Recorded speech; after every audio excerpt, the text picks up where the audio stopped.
It-tlestija ta' xogħol ta' tisbieħ ta' tsuntir tal-Bażilika ta' San Pawl fir-Rabat ma jfissirx it-tmiem tal-proġett ta' restawr f'dan il-post li nbidel fi spazju mill-isbaħ. Id-Deputat Prim Ministru Ministru għall-Affarijiet Barranin u t-Turiżmu Ian Burch ħabbar li l-Awtorità għat-Turiżmu ser tibda r-restawr tas-Sacro Monte jew kif huwa magħruf mar-rabtin San Pawl taż-Żurżieqa. Huwa importanti li ninvestu mhux biss fl-ispazji miftuħa ma ninvestu wkoll fil-patrimonju għaliex anke brabta ma l-aspett turistiku huwa kruċjali li ikollna turisti li japprezzaw, imma jkollna turisti li meta jiġu jaraw prodott ukoll illi jkun jilqaħħom.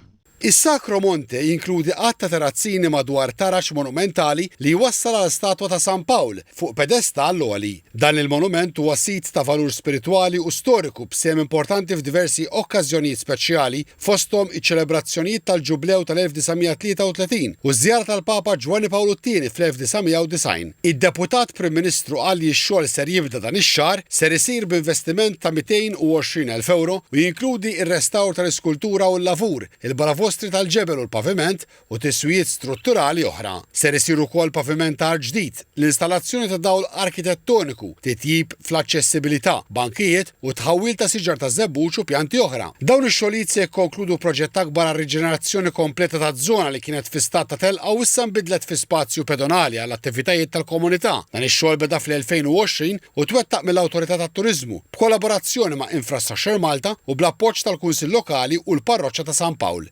Il-Kap Eżekuttiv tal-MTA, Carlo Mikallef, spjega għaliex l-awtorità tidħol għal dawn il-proġetti. F'dan il-proġett fir-Rabat investejna madwar 800,000 euro fejn minn spazju mitluq illum għandna spazju fejn wieħed jisserra l-assa u igawdi l-patrimonju u l-wirt storiku li hawn fir-Raħal tar-Rabat. Proġetti bħal dawn huma importanti sabiex inkomplu nippromovu pajjiżna għal turiżmu reliġjuż, turiżmu storiku kif ukoll naraw li l-poplu Malti jgawdi mill-qlieħ li jidħol mit-turiżmu. Għall-Infrastructure Malta huwa importanti ħafna li nkomplu nagħmlu investiment fi spazji pubbliċi miftuħa bħal dawn.